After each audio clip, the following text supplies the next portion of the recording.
Thank you, Helen, and let me add my warm welcome to you all to this Cambridge Trust virtual event.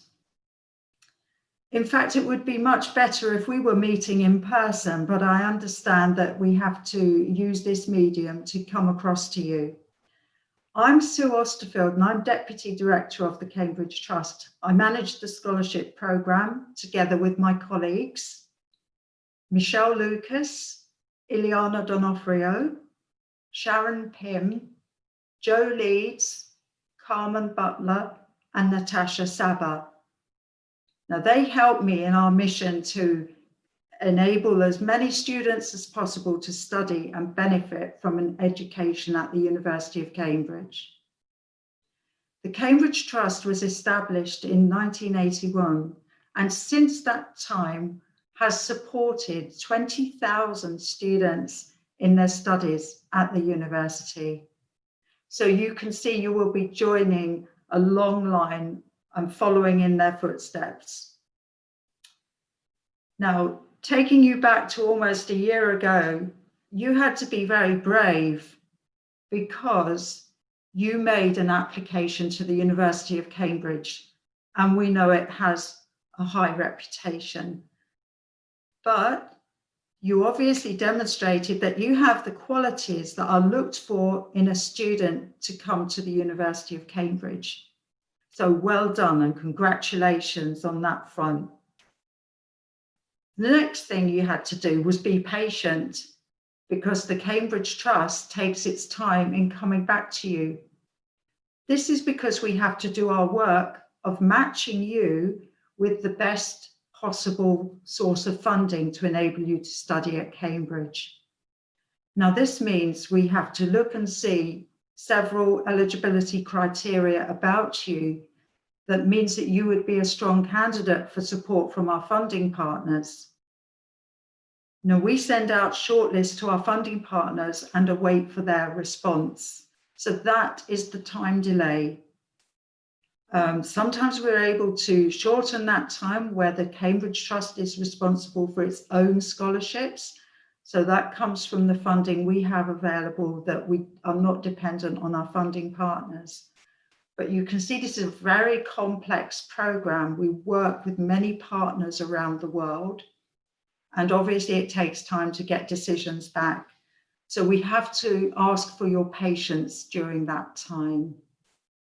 But when you've been made your award, we hope that will meet your financial guarantee and enable you to enter the next stage of your application and your journey as a student.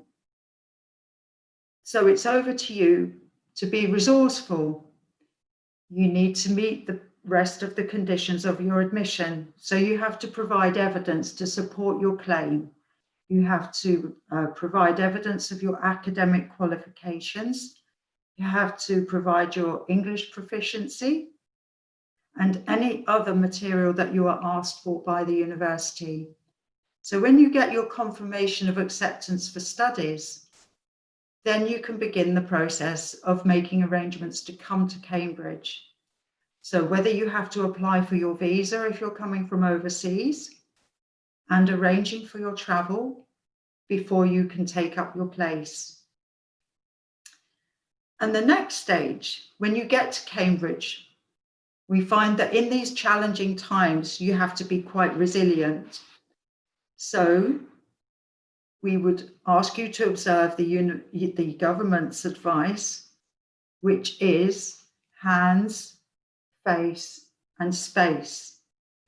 Now, obviously, the university has to follow the government guidelines in this regard, and I'm sure that you will be very well looked after in your college, and they are quite prepared to observe the social distancing and enabling you to come into residence for any quarantine period. So you will have that benefit.